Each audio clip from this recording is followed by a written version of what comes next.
오늘은 하나님의 권능 11번째 십자가의 도 구원의 능력에 대하여 살펴보려고 합니다.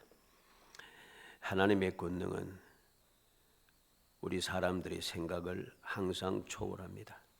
상상도 하지 못했던 하나님의 권능을 우리는 항상 생각하며 그리고 소망을 가지고 기대하면서 믿음의 사람들은 살아갑니다. 그러한 기대하는 마음, 소망하는 마음이 있기 때문에 믿음의 사람들은 항상 감사하고 또 기뻐하고 신앙생활이 행복한 것입니다. 왜? 소망이 있지 않습니까?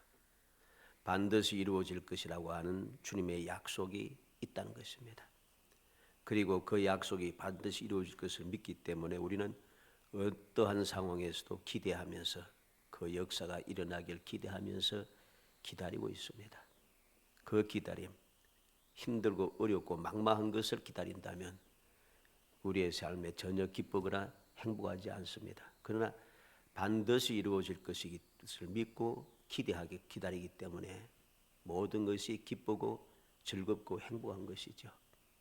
이것이 바로 올바른 믿음의 생활하는 사람들의 세상을 살아가는 모습이고 진정한 믿음의 사람들이 행복할 수밖에 없는 이유가 되고 앞서간 모든 믿음의 선진들이 그렇게 힘들고 어려운 가운데서도 우리가 상상도 할 수 없는 그러한 고통 가운데서도 기뻐하고 즐거워했던 이유, 목숨도 아끼지 않았던 이유를 우리가 알게 되는 것입니다. 이러한 사실을 믿지 못하고 우리가 깨닫지 못하면 신앙생활이 즐겁지도 않고 행복하지도 않죠. 신앙생활을 해가는 모든 것이 감사가 되지 않습니다.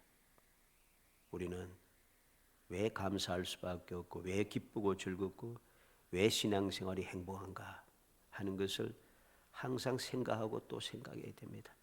그래서 오늘 11번째 십자가의 도 구원의 능력 18절에 보면 십자가의 도가 멸망하는 자들에게는 미련한 것이요 구원을 받는 우리에게는 하나님의 능력이라 그랬습니다. 십자가의 도 믿지 않는 사람들에게는 이게 미련해 보입니다. 그러나 구원받는 우리에게는 하나님의 능력입니다. 왜? 십자가의 죽음이 내게 구원이 되고 내 죄 사함이 되고 내가 새로 태어나고 내가 하나님의 자녀가 되고 내가 하나님의 후사가 된다는 것, 이건 너무나도 놀라운 일이죠. 세상의 그 어떤 방법, 어떠한 이론에서도 이러한 것은 있을 수가 없습니다. 상상을 초월한 것이죠. 멸망하는 자들, 구원받는 우리들 하는 이 말은 무슨 말인가 하니까 계속된다는 뜻입니다. 계속해서 멸망하는 자들, 계속해서 구원받는 자들 이런 의미죠. 다시 말해서 멸망하는 자들 그리고 앞으로 계속해서 멸망하는 자들 또는 구원 얻은 우리 앞으로 계속해서 구원 얻는 우리 뭐 이런 뜻입니다. 왜? 계속되는 현재 분사형으로 사용되었기 때문이죠. 구원이 일시적인 것이 아니고 계속적으로 이어지는 역사라는 말씀이죠. 그리고 하나님의 능력이라 했습니다. 이 능력이라고 하는 말은 그냥 단순한 힘을 말하는 것이 아닙니다. 영적, 육적, 이성적, 지적 이 모든 능력을 포함한 완전한 능력을 의미합니다. 그래서 하나님의 능력은 완전한 능력이죠. 사람의 능력이 어떠합니까? 빈틈이 있어요. 부족함이 있어요. 그래서 사람의 능력이 아무리 크고 강하고 대단한 능력을 가지고 있다 할지라도 항상 빈틈이 있어가지고선 문제가 항상 발생해요. 문제가 발생하지 않는 법이 없습니다. 사람의 능력은 한계가 있기 때문이죠. 그러나 하나님의 능력에는 한계가 없습니다. 빈틈도 없습니다. 그래서 하나님의 능력이 임하고 그 능력이 이루어지기 시작하면 모든 것이 완벽하게 해결되어지고 모든 것이 완벽하게 이루어진다는 것입니다. 그래서 우리는 말씀을 통해서 우리의 신앙의 역사를 통해서 우리가 신앙생활을 오면 이제까지 경험한 역사를 통해서 하나님께서 하신 그 모든 능력의 결과들을 보면은 문제가 없어요. 문제가 없습니다. 모든 것이 완벽하게 해결이 되어졌고 그 하나님의 능력을 행하시는 그 일에는 아무런 부족함이라든가 여러 가지 빈틈이라는 게 없어서 한번 하나님의 능력이 행하여지면은 그 능력의 행함을 받은 사람들에게는 너무나도 완벽한 축복이 되는 것이죠. 그래서 그 놀라운 하나님의 능력을 체험한 사람들은 하나님 앞에 감사하고 찬송할 수밖에 없어요. 그래서 행복해가지고서는 영원히 찬송하겠다고 끊임없이 노래할 수밖에 없다는 것입니다. 로마서 1장 16절에 내가 복음을 부끄러워하지 아니하노니 이 복음은 모든 믿는 자에게 구원을 주시는 하나님의 능력이 됨이라. 먼저는 유대인에게로 그리고 헬라인에게로다. 바울 사도는 복음을 부끄러워하지 않다 합니다. 그는 예수님을 만나고 나서 십자가의 복음을 믿음으로 마음에 새기부터 그리고 그 복음을 전하는 삶을 살았습니다. 그때부터 그에게는 무엇이 시작되었습니까? 고난이 시작되었습니다. 핍박이 시작되었습니다. 목숨이 위험한 일이 한두 번이 아니었습니다. 끊임없이 유대인들이 따라다니면서 그를 해치려고 그렇게 길을 쓰고 끝까지 하다가 결국은 순교하게 됩니다만, 그런데 그러한 어려움을 당함에도 불구하고 바울 사도는 복음이 부끄럽지 않다는 것입니다. 내가 고난당해도 목숨이 위험해도 끊임없이 핍박을 당하고 끊임없이 내가 굶주림 가운데 살아가기도 하고 여러 가지 핍절함과 부족함이 많다 할지라도 전혀 부끄럽지 않다는 것입니다. 일반적으로 사람들은, 세상 사람들은 말한 게 아닙니다. 믿음의 사람이라고 하는 사람들이 믿음의 생활을 부끄러워하는 경우가 많습니다. 왜? 힘들었다고, 어려움이 생겼다고, 슬픈 일이 생겼다고, 내가 병이 들었다고, 내 문제가 자꾸만 해결되지 않고 계속된다고 부끄러워해요. 신앙생활을 부끄러워합니다. 예수 믿는다면, 하나님 살아계시다면, 하나님이 살아가신다는데 어떻게 기도 그렇게만 하지 왜 문제가 해결 안 되는데 부끄러워한다는 것이죠. 이건 믿음이 아닙니다. 이러한 잘못된 믿음이, 부끄러워하는 이 믿음이 잘못된 믿음이기 때문에 우리의 삶을 행복하게 만들지 못하는 것이죠. 아무리 힘들고 어려워도 부끄럽지 않는 것, 이것이 올바른 믿음이고 이것이 올바른 복음을, 십자가의 도를 믿는 사람들의 생활 방식인 것입니다. 우리는 항상 기억해야 됩니다. 내가 왜 행복하지 않는가? 내가 왜 부끄러워하는가? 하나님의 권능을 믿지 않기 때문이죠. 그렇게 힘들고 어려운 가운데 바울 사도는 부끄러워하지 않는 이유가 무엇입니까? 그런 어려움 중에도 그렇게 길을 쓰고 유대인들이 따라다니면서 목숨 걸고 맹세까지 하면서 40여 명이 내가 바울을 죽이는 절대로 먹고 마시지 않겠다고 길을 쓰고 덤비는데도 죽지 않아요. 하나님께서 안전하게 지켜 보호하셔. 힘들고 지칠 수밖에 없는 그런 상황에도 하나님 때를 따라 공급해 주시고 그들에게 평안을 주시고 그에게 기쁨을 주시고 그에게 찾아오셔서 두려워하지 말라 위로해 주시고 그에게 격려해 주신다는 것이죠. 그래서 행복한 것입니다. 부끄럽지 않은 것입니다. 그런데 이러한 하나님의 은혜를 깨닫지 못하니까 지금 내 앞에, 지금 내가 당하는 이 어려움, 이 슬픔, 이 고통, 이 괴로움이 부끄럽다고 생각하는 거죠. 이 세상 일도 그렇습니다. 세상 일도 어려움이 없는 사람은 단 한 사람도 없습니다.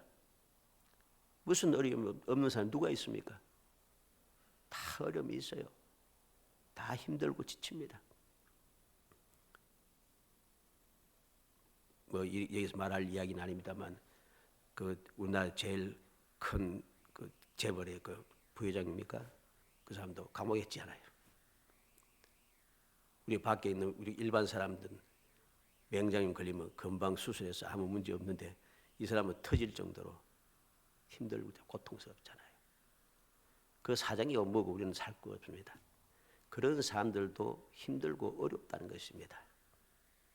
하물며 내가 예수를 믿어 주님의 그 구원의 은총을 누리며 살아가는 사람이 아무 문제 없이 살아갈 수 있다고 생각하는 자체가 잘못된 생각입니다. 왜? 이 세상은 문제가 많은 세상이에요. 끊임없이 악함, 불의와 불법이 성행하고 이 세상에 횡행한 세상입니다. 악한 사람들이, 불의와 불법을 행하는 사람들이 가득한 세상에 살아가면서 아무 문제 없이 살아가겠다, 생각하는 자체가 잘못된 생각이죠. 문제 많은 세상에 힘들게 살아갈 수밖에 없지만은 그래도 그러한 중에도 우리가 행복할 수 있는 부끄럽지 않은 이유가 무엇입니까? 하나님께서 나와 함께 하신다는 것, 하나님께 나를 보호해 준다는 것, 하나님께서 나를 사랑하여 돌보아 주신다는 것, 때를 따라 나에게 필요를 채워주신다는 것, 나를 선한 길로 이끌어 주셔서 결국은 나중에 보니까 내가 그렇게 슬퍼하고 괴로워하고 짜증나고 원통하고 원망했던 그 이들이 오히려 그게 내게 좋았더라. 결론을 보니까 다 좋더라는 것이죠. 그래서 돌이키고 보고 돌이켰던 그 돌이켜보면 내가 왜 그때 믿음을 가지고 견디지 못하고 감사하지 못했는가. 그러한 후회를 하게 되고 하나님 앞에 회개를 하게 되는 것이죠. 우리는 명심해야 됩니다. 하나님의 권능을 믿는 믿음을 가져야 됩니다. 우리의 믿음은 부끄러워하는 믿음이 되어서는 안 됩니다. 항상 자랑스럽고 즐겁고 행복한 그러한 믿음이 되어야 하는 것입니다. 이것이 우리의 삶을 행복하게 해주는 것이죠. 그래서 오늘 하나님의 권능 11번째 십자가에도 구원의 능력에 대하여 살펴봄으로써 우리의 믿음 생활이 어떠한 상황, 어떤 환경에 처하든지 항상 부끄럽지 않고 자랑스러운 그런 행복한 성도들이 되시기를 주의 이름으로 축복합니다. 먼저 하나님의 지혜의 능력에 대하여서 우리가 살펴야 됩니다. 21절에 하나님의 지혜에 있어서는 이 세상이 자기 지혜로 하나님을 알지 못하므로 하나님께서 전도에 미련한 것으로 믿는 자들을 구원하시기를 기뻐하셨도다. 그렇습니다. 하나님의 지혜, 하나님의 지혜의 능력을 우리는 항상 기억해야 됩니다. 하나님의 지혜의 능력, 사람의 지혜에도 능력이 있어서 사람들이 생각지도 못한 것들을 만들어냅니다. 우리가 자동차를 타고 간다든지 비행기를 타든지 배를 타든지 또 여러 가지 많은 놀라운 일들이 많지 않습니까? 우리 세상에 많지 않습니까? 이 어디서 온 겁니까? 사람의 지혜의 능력에서 온 것입니다. 사람이 연구하고 해서 그 쇳덩어리가 하늘을 날게 되고 그 쇳덩어리가 이 도로를 달리게 되고 배가 바다를 무리를 헤쳐나가게 되고 잠수함을 만들어서 그 쇳덩어리가 물속에 들어갔다 놨다 하기도 하고 이게 지혜의 능력입니다. 그런데 하나님의 지혜의 능력은 너무나도 놀랍습니다. 하나님의 지혜의 능력이 얼마나 놀라운지 사람이 도무지 이해할 수가 없어요. 그래서 이 세상이 자기 지혜로 하나님을 알지 못하므로 사람의 지혜를 가지고서는 아무리 능력이 많아도 하나님을 알 수가 없어요. 그래서 오늘날도 믿지 않는 세상의 사람들, 세상의 그 뛰어난 과학자들이라든가 이런 사람들은 하나님을 믿지 않습니다. 하나님 믿지 않아요. 복음을 믿지 않아요. 오늘도 끊임없이 창조론과 진화론이 싸우고 또 싸웁니다. 믿지를 않는다는 소리입니다. 눈에 뻔히 보임에도 전혀 믿지를 않습니다. 왜? 세상의 지혜로 사람의 지혜로는 하나님을 알 수가 없기 때문입니다. 하나님을 알 수가 없어요. 믿을 수가 없다는 것입니다. 그래서 하나님께 지혜로 지혜의 능력으로 무슨 일을 하셨는가? 하나님께서 전도에 미련한 것으로 믿는 자들 구원하시기를 기뻐하셨도다. 하나님의 놀라운 지혜의 능력이 무엇입니까? 전도에 미련한 것.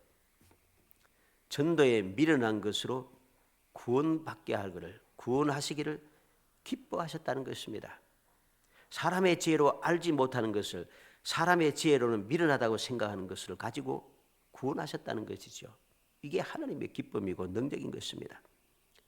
사람이 창조와 섭리에 나타난 하나님의 지혜에 둘러싸여 살아가고 있습니다. 우리가 살고 있는 이 세상은 하나님께서 지혜로 능력으로 창조하신 세상이에요. 그런데도 우리는 이곳에 하나님의 능력 가운데 지혜로 능력으로 상된 이 세상에 하나님의 창조함을 받고 하나님의 창조하는 이 세상에 살아가고 있으면서도 전혀 하나님의 그 은혜를 입는데 구원의 은혜 지식을 얻는데 깨달음이 없어요. 실패했다는 것입니다. 그런데 바울은 하나님의 계시는 분명하지만은 인간이 온갖 노력을 다 기울인다 할지라도 하나님의 그 계시, 즉 구원의 능력, 구원의 그 지혜 이것을 사람이 도무지 이해하지 못한다는 것이죠. 그래서 하나님께서 전도에 미련한 것으로 우리를 구원하기를 기뻐하셨다. 사람이 볼 때 미련해 보입니다. 바울이 전한 복음의 내용이 무엇입니까? 예수 그리스도에 대한 것이죠. 하나님께서 인간의 몸으로 이 땅에 오셨다. 이 땅에 오시는데 동정녀로 탄생하셨다. 이 땅에 오셔서 고난을 당하시고 핍박을 당하 십자가에 죽으셨다. 이러한 복음이 사람들의 생각에는 이해할 수 없는 것이고 미련한 것이라는 말씀이죠. 이 십자가의 복음, 이 십자가의 복음이 일반 사람들이 생각하는 것과는 전혀 다르다는 것입니다. 하나님의 능력과 지혜가 있으면 우리로 하여금 확 깨우쳐줘서 기가 막히게 뜻을 알게 하시고 능력을 주어서 우리로 하여금 깨닫게 하시고 하셔서 믿음을 주면 좋을 텐데 왜 알지 못하게 십자가의 복음을 전하는가? 예, 하나님께서 사람의 몸을 입고 이 땅에 오셨다. 동정녀 탄생하셨다. 고난을 당하셨다. 십자가에 돌아가셨다. 왜 이렇게 이해할 수 없는 보잘것없는 미련한 짓을 하는가? 이해가 안 되는 것이죠. 그러나 그것이 바로 하나님의 지혜의 능력입니다. 한번 생각해 보세요. 하나님께서 이렇게 하지 않으시면 우리가 구원 얻을 방법이 없어요.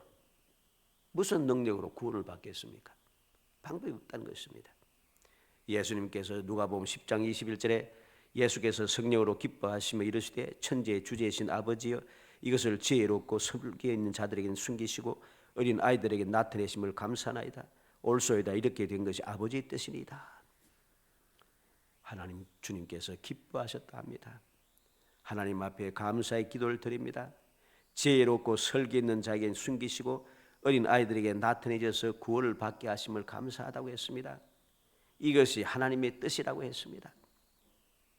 많은 지식과 경험, 능력을 가진 사람들에게는 이 전도가 십자가의 도가 미련해 보입니다. 그러나 믿는 사람에게는 기가 막히게 놀라운 구원의 방법인 것이죠. 너무나도 기가 막혀서 생각도 하지 못하고 상상도 하지 못했던 방법입니다. 이보다 더 쉬운 방법, 이보다 더 확실한 방법이 없다는 것이죠. 상상을 초월한 방법인 것이죠. 앞서 말씀드린 대로 인간의 몸을 입고 오시고 동정녀 탄생하시고 어려운 환경에서 살아가시고 어려운 환경이 무엇입니까? 나사렛 사람이라는 거죠. 나사렛 사람이란 무슨 뜻입니까? 나사렛에서는 선한 것이 날 수 없느니라. 갈릴리에서는 선지자가 날 수 없느니라. 모든 유대인들이 그렇게 인정하는 그런 좋지 못한 환경이라는 소리입니다. 그리고 고난과 핍박을 당하고 십자가에 돌아가시기까지 했다는 것이죠. 그러한 이러한 십자가의 도, 이 전도를 통해서 우리가 구원받게 되었다는 것은 기가 막히게 놀라운 사실입니다. 상상을 초월한 것이죠. 왜? 이 방법만이 남녀노소를 불문합니다. 구원받을 수 있다는 소리죠.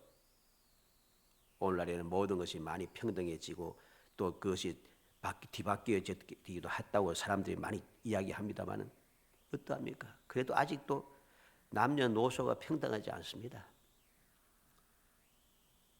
우리는 항상 명심해야 됩니다. 우리가 선진국이라고 하는 그 구미 제국에 있는 그 유럽 지역에 있는 그 사람들도 여자들이 투표를 할 수 있었던 것이 얼마 되지 않아요.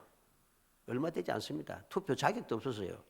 선진국이라고 하는 그 나라 사람들도 그만큼 불평등했다는 것이죠. 지금도 평등하지 않다고 막 야단하고 싸우고 다투고 야단났습니다. 남녀노소가 누구 할 것 없이 십자가의 도움을 믿으면 구원받게 돼요. 기가 막히게 놀랍지 않습니까? 남녀노소를 구별해서 다 차별을 두면 구원받을 수가 없어요. 우리는. 그런데 십자가의 도를 통해서 남녀노소를 불문하고 구원을 받게 되었다는 사실이죠. 뿐만 아니라 무엇입니까? 빈부귀천을 막론하고, 빈부귀천은 오늘날도 다 차별이 됩니다. 평등하지 않아요. 세상은 뭐 자유주의 어쩌고 평등이라고 다 잘하지만은 빈부귀천은 뚜렷하게 구별되어 있습니다. 구별되어 있어요. 앞으로도 변하지 않아요. 이것은. 그런데 십자가의 도를 통해서 빈부귀천을 막론하고 구원받게 되었어요. 얼마나 기가 막히게 놀라운 일입니까? 상상을 초월한 방법이죠. 유능하고 무능하든지 유식하든지 무식하든지 상관이 없습니다. 유능하고 요즘 어떻습니까? 능력 위주라. 능력이 없는 사람은 도태되고 무식한 사람은 아무것도 할 수 없습니다. 그런데 십자가의 도는 그렇지 않아요. 유능하든 무능하든 유식하든 무식하든 상관없이 누구나 다 십자가의 도를 믿으면 다 구원받게 돼요. 평등하다는 것이죠. 누구에게나 온전하게 평등하다는 것입니다. 기가 막히게 놀라운 방법 아닙니까? 기가 막히게 놀라운 지혜고 기가 막히게 놀라운 능력인 것입니다. 오직 믿기만 하면 누구나 다 구원받을 수 있다는 것. 그리고 22절에 보면 유대인은 표적을 구하고 헬라인은 지혜를 찾으나. 유대인은 표적을 구합니다. 예수님 세상에 계실 때 유대인들은 끊임없이 표적을 구했습니다. 마태복음 12장 38절에 그때 서기관과 바리새인 중 몇 사람이 말하되 선생님이 우리에게 표적 보여주시기를 원하나이다.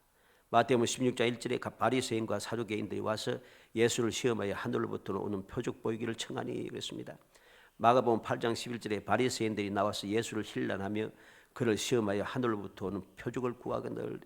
요한복음 2장 18절에는 이에 유대인들이 대답하여 예수께 말하기를 내가 이런 일을 행하니 무슨 표적 우리에게 보이겠느냐.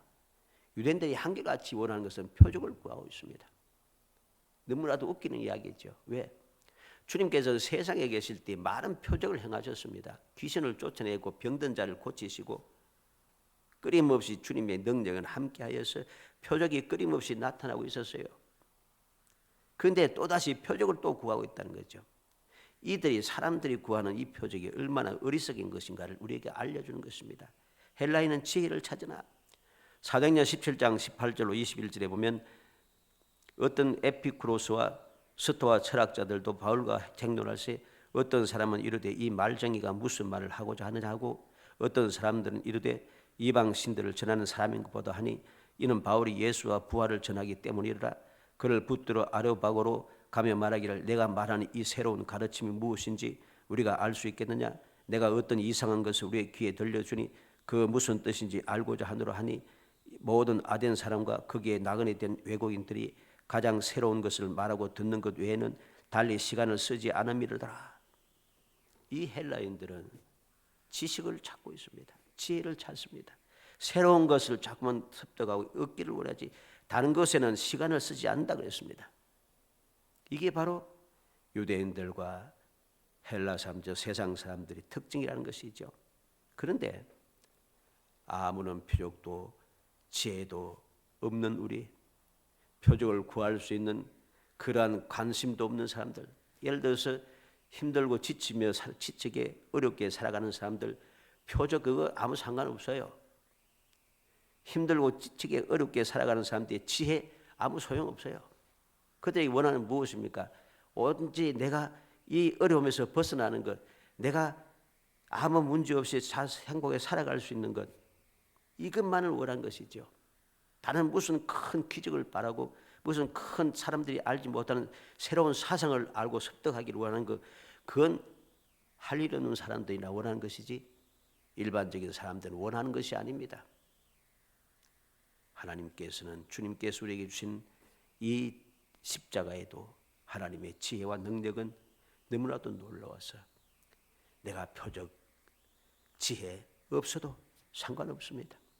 나의 절실한 문제, 나의 간절한 문제, 내가 도무지 해결할 수 있는 막막한 문제, 해결할 수 있는 유일한 방법이라는 것입니다. 그래서 하나님의 지혜의 능력이 놀랍다고 하는 것입니다. 23절에 우리는 십자가에 못 박힌 그리스도를 전하니 유대인에게는 끄리끼는 것이요 이방인은 미련한 것이로되 그렇습니다. 유대인은 끄리끼는 것이다. 왜 끄리끼는 것입니까? 유대인들에게 십자가에 못 박힌 그리스도라고는 받아들일 수 없는 겁니다. 왜? 그들이 기다리는 그리스도 즉 메시아는 나라를 구하고 이스라엘을 회복하는 영광스러운 왕이기 때문입니다.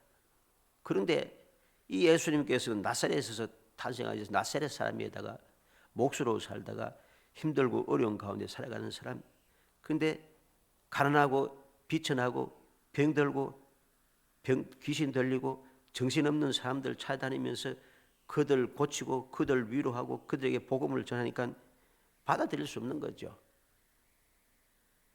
그리고 이방인들 보기에는 그들은 지혜를 논하는 이 사람들은 여유 있는 사람들입니다. 여유 없는 사람들이 지혜를 구하고 새로운 사상을 찾고 이러지 않습니다. 그러한 사람들에게 아무런 소용이 없는 것이 전하지만은 그다음에 미련해 보입니다.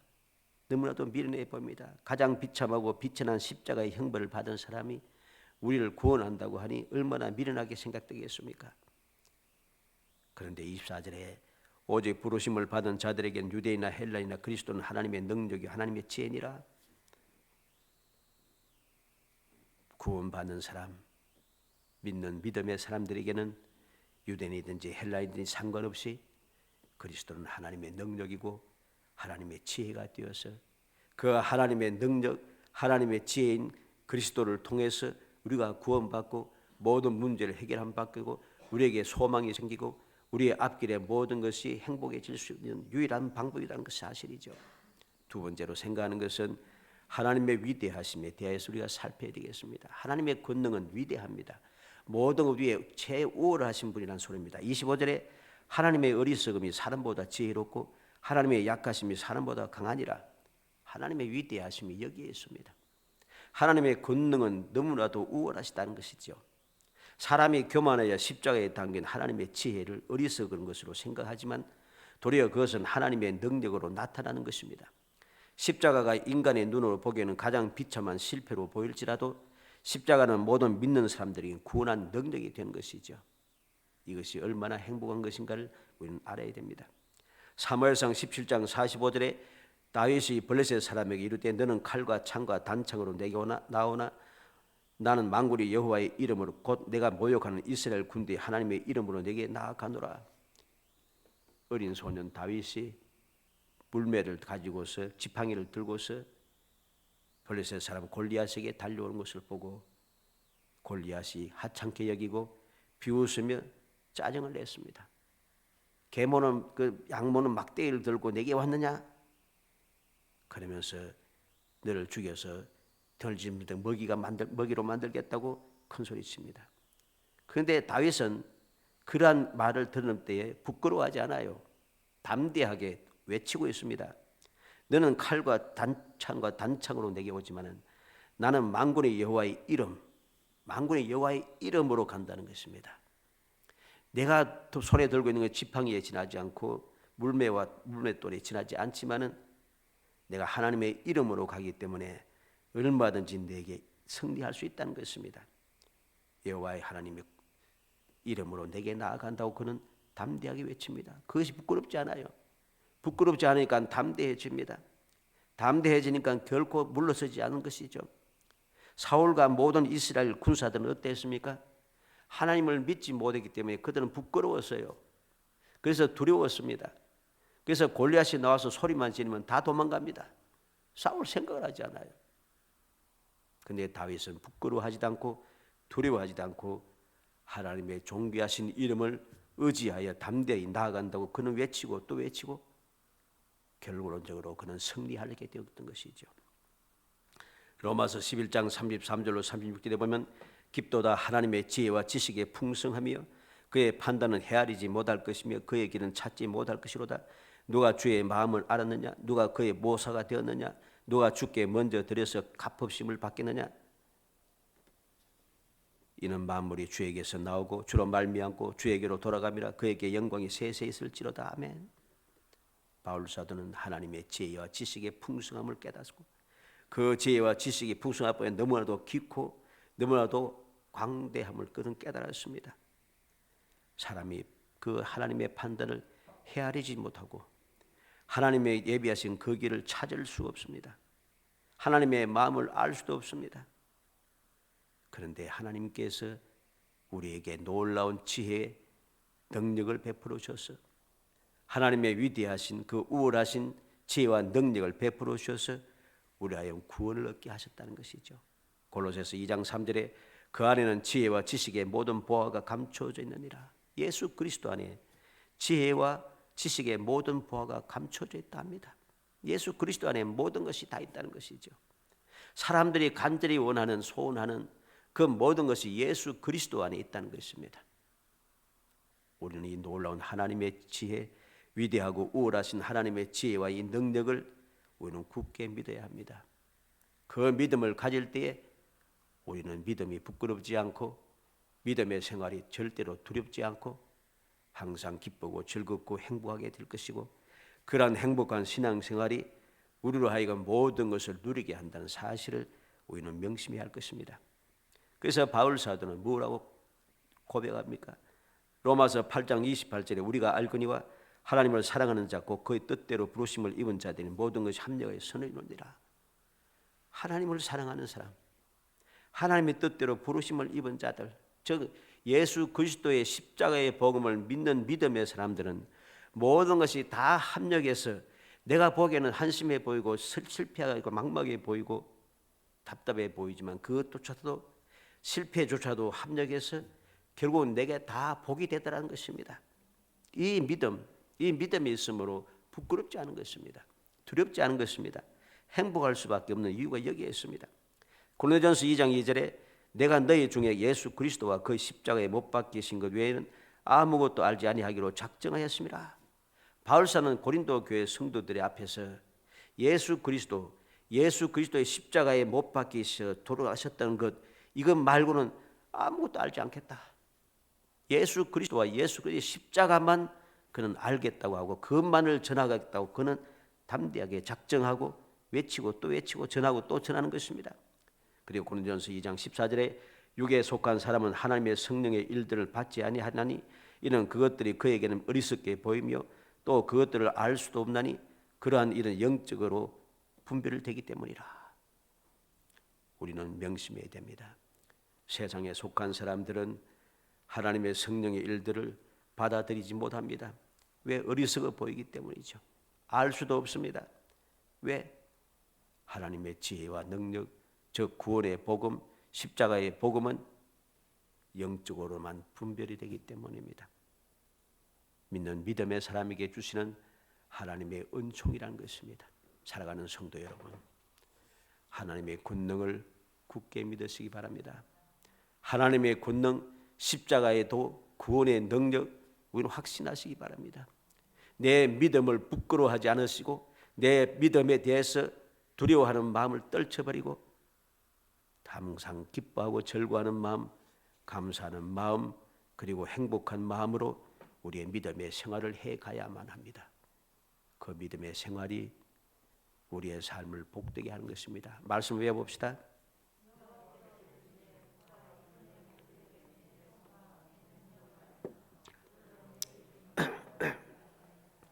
아멘. 하나님의 손과 하나님의 능력, 하나님의 이름, 여호와의 이름 어떻게 알 수가 있어요? 믿음의 사람들만이 알 수 있습니다. 믿지 않는 사람은 하나님의 기적을 체험할 수가 없습니다. 믿지 않는 사람은 여호와의 이름을 알 수가 없습니다. 아무리 설명해 봐야 소용없습니다. 믿지 않으니까. 하나님의 기적의 능력은 믿음의 사람들에게만 이루어지는 하나님의 사랑의 뜻입니다. 역사입니다. 하나님의 존귀하신 이름 여호와라고 하는 이름을 아는 사람은 하나님을 믿는 믿음의 사람들에게만 주어지는 놀라운 은총인 것이죠. 사랑하는 성도 여러분, 하나님의 기적을 믿으시고 하나님께서는 우리에게 반드시 약속하시 이루어지는 전지전능하신 아버지란 사실을 굳게 믿으시기 바랍니다. 그래서 2021년의 삶, 세상은 끊임없이 힘들고 지치고 이제 그냥 짜증이 날 정도가 되었지만은 그러한 중에도 우리는 하나님의 능력, 기적을 체험하고 기뻐하고 절구하고 행복하고 여호와의 이름이 과연 변함없이 우리에게 놀라운 축복이구나 하는 것을 마음에 새김으로써 여러분들이 이 세상의 삶이 끊임없이 행복하고 끊임없이 세상 모든 사람들에게 소망의 빛을 비추고 무엇보다 하나님께로 더 인정함을 받고 끊임없이 함께 동행하여 귀한 복을 누리는 행복한 성도들이 되시기를 주의 이름으로 축복합니다. 은혜 감사합니다. 사랑하여 주셔서 택하여 주시고 저희들 하여금 하나님의 능력, 하나님의 지혜, 하나님의 구원의 은총을 믿게 하시고 그 믿음 가운데 날마다 능력의 삶, 기적의 삶을 살 수 있게 하심을 감사합니다.